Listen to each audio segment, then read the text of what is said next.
Katie dwi'n dywed o tu allan Lerpwl yn reiddiol, ond nes i symud i Cymru 8 blynedd ar ôl a dechrau dysgu Cymraeg. Mi nes i dechrau dysgu Cymraeg achos mi nes i feddwl mae'n pwysig i byw yn y iaith lleol. A mae pawb yn y Felinheli, mae nhw'n siarad Cymraeg.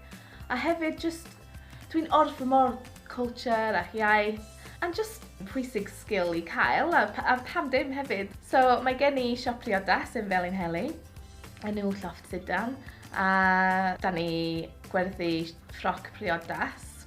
Mae gen i llawer o cysmeriaid dros y pob man, Bala, Penllyn, Caerdydd.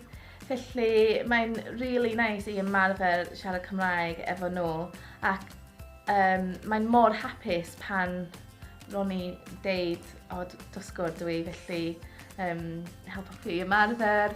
Pan roeddech chi'n dod o'r Lloegr, mae'n dipyn bach o misconception amdan pobl jyst symud yma a ddim yn care amdan iaith.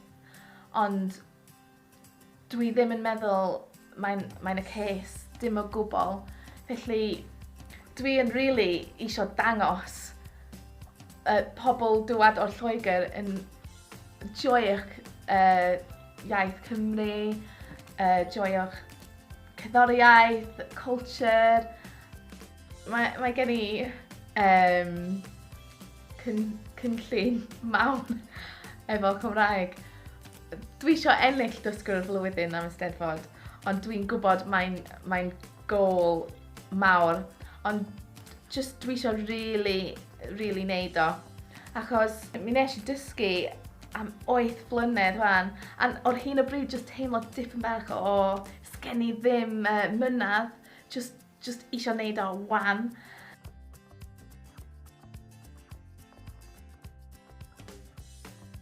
Pan ro'n i'n symud i Cymru tua 8 blynedd ar ôl, mi nes i deud, by the time it's 2020, mi fyddai medru siarad Cymraeg yn unigol. Ond ddim yn yna eto. So nes i feddwl am blwyddyn yma, dipyn bach o challenge am fi i wneud un pethau pob diwrnod. So mi na i trio i deud un fideo, a dwi'n trio i siarad Cymraeg am just un funud fach. Enw un funud fach, ti'n hoffi fo? Felly, just siaradwch amdan pa pwnc, dim ots pa pwnc, just defnyddio fy Gymraeg i a'n ymarfer mwy.